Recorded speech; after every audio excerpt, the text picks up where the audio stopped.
जम्मू कश्मीर से धारा 370 हटाए जाने के बाद घाटी की फिजा बदली नजर आ रही है। अब तक जम्मू कश्मीर में से जम्मू का क्षेत्र ही थोड़ा शांतिपूर्ण माना जाता था, लेकिन बीच बीच में वहां आतंकी हमले भी होते रहे हैं।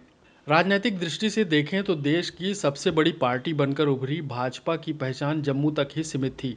घाटी में तेजी से हो रहे बदलाव का फायदा भाजपा को मिल रहा है। इसके पहले जम्मू रीजन को छोड़कर कश्मीर में भाजपा का झंडा भी देखने को नहीं मिलता था। यही हाल देश के तिरंगे की भी थी। यह आम लोगों के हाथों में कम ही नजर आता था। इसकी मुख्य वजह आतंकवाद और वहां के राजनीतिक दलों के आतंकियों के साथ गठबंधन भी था। अब माहौल तेजी से बदल रहा है। घाटी में अनेक मुस्लिम नेता निर्भीक होकर भारतीय जनता पार्टी में शामिल हो रहे हैं।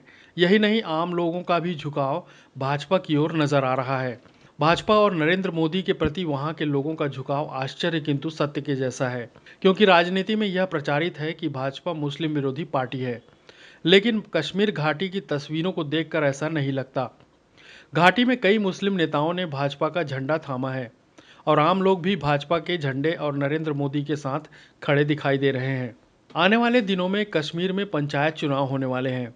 यह जमीनी स्तर पर किसी भी पार्टी के प्रति लोगों के रुझान को साफ करेगा। हालांकि घोषित तौर पर किसी पार्टी के सिंबल प्रत्याशियों को नहीं मिलेंगे, लेकिन ऐसे चुनाव में यह बात साफ हो जाती है कि कौन प्रत्याशी किस राजनीतिक पार्टी के समर्थन से चुनाव लड़ रहा है। चुनाव के प्रति लोगों का रुझान भी देखने को मिल रहा है।